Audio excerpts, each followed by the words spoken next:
왕이 의주로 피신을 갈 정도로 위기 상황이었던 조선을 구해낸 사람이 바로 누구죠? 리순신.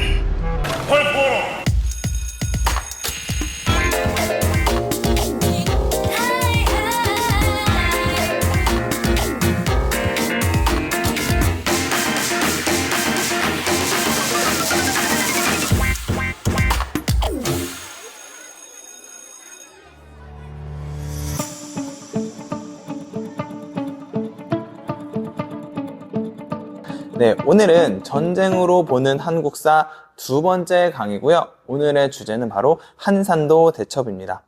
여러분들이 영화나 다양한 매체들을 통해서 이 한산도 대첩에 대해서 많이들 들어보고 접해봤을 것이라고 생각하는데요. 이번 강의를 통해서 여러분들이 알고 있는 한산도 대첩을 정리하고 혹시라도 모르고 있었던 부분을 한번 잡아가는 그러한 시간을 가져볼 수 있도록 하겠습니다.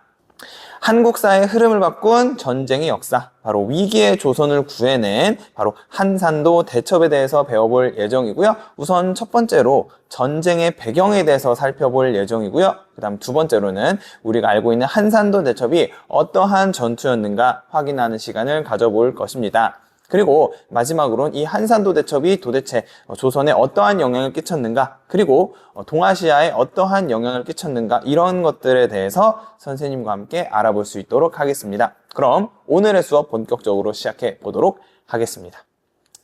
한산도 대첩에 대해서 시작하기 이전에 우리가 임진왜란, 그리고 그 임진왜란이 발생했던 배경에 대해서 우리가 한번 살펴볼 필요가 있는데요. 자, 여러분 혹시 임진왜란은 어느 나라가 조선을 침공한 전쟁이었을까요? 그래서 임진왜란, 이 외자가 일본 외자거든요. 이것을 통해서 우리는 일본이 조선을 침공한 그러한 전쟁이 바로 임진왜란이다 라고 할 수가 있는 것이고, 그 임진왜란 때 있었던 다양한 전투 중에 하나가 바로 오늘 배울 한산도 대첩이다 라는 것을 우리가 확인해 보실 수 있을 것 같고요. 아마 중학교 3학년 역사 시간에 여러분들이 배우지 않으셨을까 한번 예측을 할 수 있을 것 같습니다. 자, 그럼 이 임진왜란은 일본이 일으킨 것이기 때문에 기본적으로 당시 임진왜란 이전의 일본의 상황에 대해서 짚고 넘어가야 될 필요가 있을 겁니다. 자, 그래서 당시 임진왜란 직전의 일본의 상황은 어떠한 상황이었는가? 이 상황을 이해하기 위해 있어서 우리가 일본의 인물을 한 명 알아둘 필요가 있는데요. 그가 바로 도요토미 히데요시였습니다. 이 도요토미 히데요시가 어떠한 사람이냐면요. 바로 일본의 전국시대를 통일한 사람인데, 선생님 그렇다면 전국시대가 뭔가요? 자, 전국시대 이름을 뜯어보면 전자가 전쟁 전자고요. 국자가 나라 국자입니다. 자, 그래서 전국시대는 말 그대로 국가가 전쟁에 휩싸여 있던 시대를 우리가 전국시대라고 이야기를 합니다.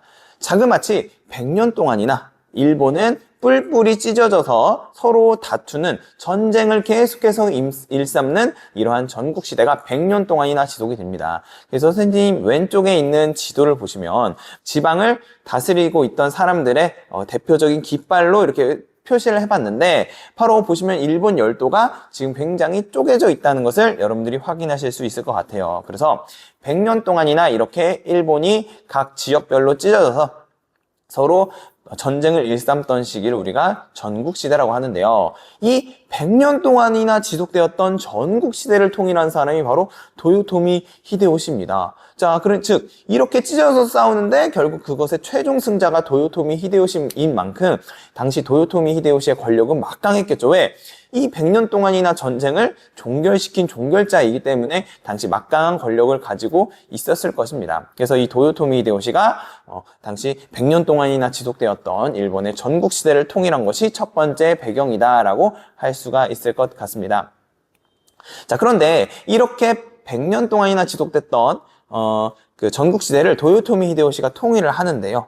근데 문제는 이 통일을 하고 나서 살펴보니까 당시 도요토미 히데요시 혼자서 전국시대를 통일한 건 아니었잖아요. 그러니까 다양한 다이묘, 여기서 다이묘라는 것은 당시 일본 지방의 영주라고 여러분 이해하시면 되는데요. 그 지방을 다스리던 사람들을 우리가 다이묘라고 이야기합니다. 이 여러 다이묘들의 도움을 받아서 도요토미 히데요시가 전국시대를 통일하게 됩니다. 그러니까 어떤 문제가 발생하냐면 당시 도요토미 히데요시를 도와주었던 다이묘들의 불만이 굉장히 높아지게 되는 거예요. 어떤 불만? 아니 도요토미 히데요시님, 저희가 히데요시님을 도와드려서 전국시대를 통일했는데 우리한테 막 보상이 없나요? 이런 식으로 이제 불만을 가지게 되는 것입니다. 자, 그러다 보니까 도요토미 히데요시도 고민을 했겠죠. 그래서 그럼 우리가 조선을 침공하자. 그래서 조선을 침공해서 조선 땅을 얻게 되면은 그 조선 땅을 너희 다이묘들에게 나눠줄게. 이런 식으로 딜이 성사가 되면서 결국 전국시대를 통일한 도요토미 히데요시는 바로 조선을 침공하게 됩니다. 왜? 다이묘들이 적절한 보상을 못 받는다고 생각하면서 불만을 갖자 이것을 해결하기 위해서 왜? 어떻게? 조선의 땅을 할지, 즉 조선의 땅을 나누어서 이제 다이묘들에게 주는 그러한 방식을 고안해내면서 결국 임진왜란이 발생을 하게 됩니다. 자, 당시에는 비행기가 없었기 때문에 당연히 일본은 조선을 침공할 때 배를 통해서 들어가게 되고요. 가장 먼저 도착한 곳은 바로 부산이었습니다. 자, 그래서 부산에 착륙한 일본군들은 굉장히 빠른 속도로 조선의 수도인 한양을 향해 달려가게 되는데요. 그 이유는 바로 일본의 작전 때문이었습니다. 당시 일본의 작전은 무엇이었느냐? 바로 속전속결로 빨리 한양을 올라가서 한양에 있는 왕의 목을 가져가는 것이 일본의 목적이었습니다. 왜? 일본은 당시에 조선 옆에 있던 명나라를 두려워했었습니다. 즉, 명나라가 조선을 도와주기 전에 빨리 전쟁을 끝내자, 이것이 일본의 전략이었고요. 그렇기 때문에 전쟁을 빨리 끝내려면 어떻게 해야 됩니까? 바로 조선의 항복을 받기 위해서는 조선 왕의 목을, 즉 당시 조선 왕이었던 선조의 목을 최대한 빨리 가져가는 것이 일본 입장에서는 유리했을 것이고, 그래서 굉장히 빠른 속도로 이제 한양으로 올라가게 되는데요. 당시 부산에서 한양까지 얼마나 걸렸냐면 단 20일 만에 주팔했다고 합니다. 근데 여러분들 생각해 보세요. 그냥 걷기만 해도 지금 현재 대한민국의 잘 닦인 도로를 걸어가기만 해도 자그마치 5일이 걸리거든요. 선생님이 계산을 해봤습니다. 그래서 쉬지도 않고 먹지도 않고 자지도 않고 멈추지 않고 계속 걸었을 때 5일 정도의 시간이 걸려요. 근데 당시 일본군들은 전투를 치르면서 올라갔을 거 아니에요. 그래서 엄청나게 빠른 속도로 한양에 도달했다라는 점을 알 수가 있고, 당시 조선의 군사력이 일본에 비해서는 다소 약했다, 그리고 적을 파악하지 못했다, 이런 것들을 우리가 파악해 볼 수 있는 자료이기도 합니다. 자, 결국 20일 만에 한양에 도착한 일본은 왕의 목을 찾기 위해서 돌아다녔지만 없었습니다. 왜? 당시 왕이었던 선조는 도망쳤거든요. 어디로 도망을 가냐면 바로 의주라는 곳으로 도망을 치는데요. 자, 여기 보시면 지도를 보시면 아시겠지만 이 의주라는 곳이 어디냐면 바로 조선과 명나라, 중국 국경 사이에 있었던 지역이 바로 의주입니다. 이것을 통해서 당시 선조가 잘못하면은 명나라로 넘어가기 위한 준비를 하고 있었다는 것을 우리가 알 수가 있는 것이고, 왕이 국가를 버릴 정도의 위기 상황이었다는 것도 우리가 확인해 보실 수 있을 것 같습니다. 이러한 상황에서 있었던 게 바로 한산도 대첩입니다. 즉, 왕이 의주로 피신을 갈 정도로 위기 상황이었던 조선을 구해낸 사람이 바로 누구죠? 한산도 대첩의 주인공 누굽니까? 바로 이순신 장군입니다. 이순신 장군에 대해서 우리가 확인해 보자면 바로 32세에 묵가를 합격하게 됩니다. 그리고 나서 47세에 전라좌도 수군 절도사가 되고요. 그 이후에 49세에 3군 수군 통제사가 되는데, 이 3군 수군 통제사는 지금의 군제로 따져보자면 해군 참모총장 정도 되는 겁니다. 그래서 이 한산도 대첩이 일어날 즈음에는 굉장히 높은 자리에 올라갔다라는 사실도 여러분들과 함께 확인할 수 있을 것 같고요. 자, 그럼 이 조선의 운명이 달린 한산도라는 곳이 어디냐면 바로 여기 지도에 나와 있는 곳이 바로 이 한산도입니다. 자, 그래서 부산 근처라고 할 수가 있는데요.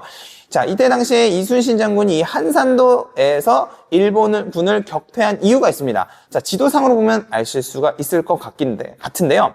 자, 한산도가 당시에 일본의 보급로를 끊을 수 있는 굉장히 중요한 곳이었습니다. 자, 우선 보급로라는 것이 뭐냐면 말 그대로 일본은 지금 타지, 본인들의 영토가 아니라 조선이라는 다른 곳에 와서 전쟁을 치르고 있기 때문에 이때 먹을 것을 잘 구하는 것이 굉장히 중요합니다. 왜? 먹지 못하면 싸우지 못하잖아요. 그러니까 먹을 것을 잘 이걸 보급이라고 하는데, 먹을 것을 잘 가지고 가고 후방에서 지원해 주는 것, 이것을 보급이라고 하는데, 이 보급을 하는 길을 보급로라고 합니다. 자, 근데 일본은 섬나라고 배를 타고 조선에 들어올 수 있기 때문에 당시 일본은 배를 통해서 부산으로 통해서 보급을 하고 있었던 상황입니다. 자, 그런데 여기 지도에 있는 함산도라는 곳에서 만약에 일본군을 격퇴한다면, 그리고 요 한산도 지역을 조선군이 가질 수만 있다면 일본의 보급로를 끊을 수 있었던 거죠. 즉, 일본으로부터 오는 식량들을 막을 수 있고 여러 가지 무기 조달이라든지 이런 것들을 방해할 수 있다. 즉, 의주의 피신에 있는 선조를 향해서 빠르게 달려가는 일본군들의 발목을 잡을 수 있다. 거기가 어디였다? 바로 한산도였다는 것이고요. 그 한산도에서 엄청난 전투가 일어나니 그것이 바로 한산도 대첩이다라고 이야기하실 수가 있을 것 같습니다. 자, 그럼 한산도 대첩에 있어서 당시의 전력 차이를 한번 보시면요. 여기 그림을 통해서 보실 수 있겠지만 조선의 판옥선은 굉장히 무거웠어요. 굉장히 무겁고 대신에 기동력이 굉장히 느렸겠죠. 무거웠으니까. 대신에 당시 조선의 주력 무기는 포였습니다. 그래서 대포를 뻥 쏘면서 원거리 공격을 하는 것이 당시 조선의 전력이었습니다. 그러니까 포를 장착하기 위해서는 배가 무거워야겠죠. 가벼우면 포를 쐈을 때 배가 박살나기 때문이죠. 자, 그래서 당시 조선은 포를 통해서 원거리 공격을 했다. 그리고 이것을 견디기 위해서 배는 무겁고 그 다음에 바닥이 둥글게 되어 있었다. 왜? 포로부터 나오는 충격을 막기 위해서. 반면에 일본의 전력은요. 여러분들 아까 말씀드렸듯이 일본은 100년 동안이나 전국시대를 거치면서 육군의 힘이 굉장히 강했습니다. 그래서 당시 일본 해군력의 전력은 뭐였냐면 바로 바다 위에서 육지처럼 싸우는 겁니다. 그러기 위해서는 어떻게 해야 돼요? 빠르게 일본의 배가 상대방 배 옆으로 가서 배를 붙인 다음에 넘어가서 칼로 싸우는 이러한 전술을 선택했기 때문에 일본의 배는 굉장히 가볍습니다. 그리고 바닥이 뾰족해요. 왜? 최대한 빠르게 상대방 배 옆쪽으로 붙어있기 때문이죠. 이러한 전술의 차이를 바로 이순신 장군은 알고 있었습니다. 그래서 이순신 장군이 유명한 말을 하죠. 지피지기면 백전백승이다. 즉 나를 알고 나의 전력을 알고 일본의 전력을 안다면 백전백승할 수 있다라는 말인데요. 자, 그래서 일본의 전술은 빠르게 붙어서 옆에 붙어서 배를 넘어가서 칼로 싸우는 것인 만큼 당시 이것을 극복하기 위해서 만들어낸 것이 바로 거북선입니다. 그래서 거북선은 철갑선이에요. 즉 지붕을 덮은 거죠. 왜? 일본 군대가 넘어오지 못하도록 뚜껑을 덮은 것이고요. 철갑선 굉장히 무겁습니다. 그래서 당시 일본의 굉장히 가볍고 약한 배들을 가서 박아서 부술 수 있는 그러한 배를 만든 것이 바로 거북선이다라고 하실 수가 있을 것 같습니다. 자, 이러한 거북선을 준비로 해가지고요. 중앙에 두고 당시 한산도 대첩에서 이순신 장군이 펼친 전술이 바로 학익진 전술입니다. 학익진이 뭐죠? 바로 학의 익, 날개. 즉, 학의 날개처럼 둥글게 펴서 빠르게 다가오는 일본군에게 집중 포화를 하는 그러한 전술을 펼친 것이죠. 왜? 원거리에서 일본군의 배가 접근하지 못하도록 포를 쏜 거죠. 그래서 둥글게 말아서 상대방 배가 올 때 집중 포화를 해가지고 접근하지 못하게끔. 그리고 비록 접근을 한다 치더라도 가운데 있는 거북선이 바로 이 일본군의 배들을 박살낼 수 있도록 그러한 전술을 택한 것이죠. 그래서 거북선 그리고 학익진을 통해서 당시에 조선의 56척이 일본군 73척을 물리치는 이러한 결과를 뽑아내게 되었다. 이렇게 여러분들이 이해하시면 될 것 같습니다. 자, 그럼 당시 조선에서의 있었던 바로 한산도 대첩의 결과만 살펴보고 오늘 수업 마무리해 보도록 하겠습니다. 당시 조선은 결국 이 한산도 대첩에서 승리를 거두면서 바로 남해, 남쪽 바다의 제해권을 완전히 장악하게 되면서 일본의 보급로를 끊게 되고 그로 인해서 빠르게 북상하고 있던 일본군들의 발목을 잡게 되었다. 이렇게 이해하시면 될 것 같고요. 다음 두 번째로 당시 일본군은 이 한산도 대첩에서의 패배가 굉장히 뼈아팠습니다. 이유는 보급로가 끊기게 되었고 남해를 조선에게 넘겨주게 되었기 때문이죠. 그래서 당시 도요토미 히데요시는 이제 한동안은 해전에서 싸우지 마라. 해전 금지령을 내립니다. 그래서 바다에서 싸우지 마라. 왜? 이순신이 굉장히 두려웠기 때문이었겠죠. 자, 그래서 결국 보급로가 차단되면서 일본은 이후에 전쟁 양상이 있어서 불리하게 흘러가게 되는 그러한 굉장히 중요한 전투가 바로 한산도 대첩이라고 할 수 있겠습니다. 네. 그래서 당시 조선과 일본의 운명을 뒤바꾼 전투가 바로 한산도 대첩이었다. 이렇게 이해하시면 될 것 같고요. 오늘 강의는 여기에서 마무리하도록 하겠습니다. 네, 다음 강의에서도 이 한국사의 흐름을 바꾼 전쟁의 역사에 대해서 여러분들과 함께 배워나가 보도록 하겠습니다. 네, 오늘 수업은 여기까지고요. 여러분들 듣으시느라 고생 많으셨습니다. 그럼 다음 시간에 보겠습니다. 여러분들 안녕!